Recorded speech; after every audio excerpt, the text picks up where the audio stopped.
Hello बच्चों, मैं आपके सामने लेके आई हूँ मौखिक अभिव्यक्ति से एक क्वेश्चन। ठीक है, तो स्टार्ट करते हैं। कहानी व कविता सुनाना और सुनना। ठीक है, बालकों की मौखिक अभिव्यक्ति में किस प्रकार सहायक है लिखिए। बच्चों से कहा जाता है कि कहानी सुनाओ, या टीचर कहानी सुनाते हैं, या तो बच्चे सुनाते हैं या टीचर सुनाते हैं, है ना। बच्चों को यदि कविता कंठस्थ करा दी जाए, फिर उनसे कहे कविता सुनाओ। ठीक है, और टीचर भी है कि अपनी कविता उनको प्रोत्साहन करने के लिए सुनाता है। तो जो कहानी व कविता सुनना और सुनाना बालकों के मौखिक अभिव्यक्ति में किस प्रकार सहायक है लिखिए। ये क्वेश्चन है। तो कहानी सुनना व सुनाना। कहानी सुनना तथा सुनाना बालकों को प्रिय वस्तु है। बालकों को क्या अच्छा लगता है? छोटे छोटे बच्चों को कहानी सुनना व सुनाना बहुत अच्छा लगता है। जिससे उनमें जिज्ञासा, अवधान और रुचि का विकास होता है ना। जैसे कहानी शुरू होती है वैसे ही बच्चों के मन में होता है पर आगे क्या आएगा, है ना, कैसे होगा, इस तरह के सवाल उनके मन में आने लग जाते हैं। तर्क की भावना को प्रोत्साहन मिलता है। अपने विचारों को सुसंगठित एवं व्यवस्थित रूप में रखने का बालक प्रयत्न करने लगता है। जैसे कहानी चलती रहती है, बच्चा बीच में प्रश्न करता है कि अब क्या होगा, इसने ऐसे क्यों नहीं किया, ऐसा क्या हुआ, है ना। इस तरह से प्रश्न वो करने लगता है, उसकी रुचि उत्पन्न होने लगती है। कई बार बच्चे सुनी हुई कहानी में मनचाहा बदलाव करके अपने मित्रों को सुनाते हैं। बच्चों में आदत होती है कि कोई भी कहानी है उसमें कुछ न कुछ नया जोड़ देते हैं अपनी तरफ से और अपने दोस्तों को सुनाने लग जाते हैं। इसके द्वारा बच्चे न केवल शब्दों के अर्थ बल्कि विभिन्न घटनाओं को भी समझने लगते हैं। कहानी इस मायने में भी महत्वपूर्ण है कि बच्चों में अनुमान लगाने की क्षमता बढ़ाती है। जैसे जब कभी बच्चे कहानी सुन रहे होते हैं तो उनकी जिज्ञासा निरंतर बनी रहती है कि आगे क्या होगा।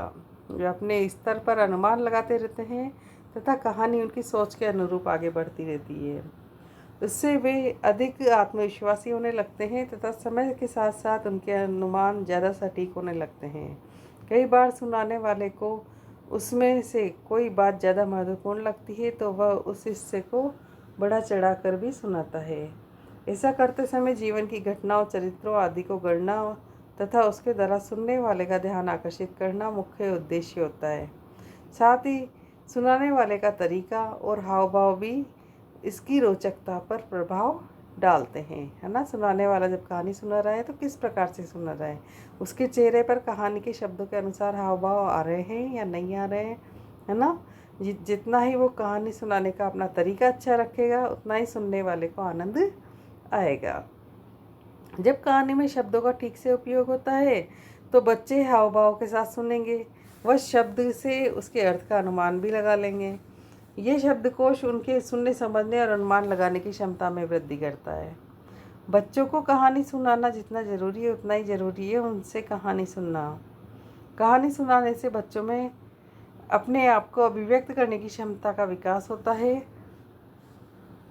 शिक्षक द्वारा सुनाई गई कहानी को दोहराने के बजाय बच्चों से उनकी मर्जी की कहानी सुनाना ज़्यादा फायदेमंद होता है ना।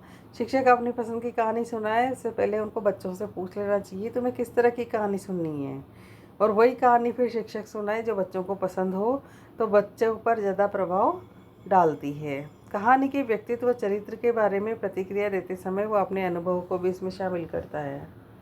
कविताएं सुनाना और गाना।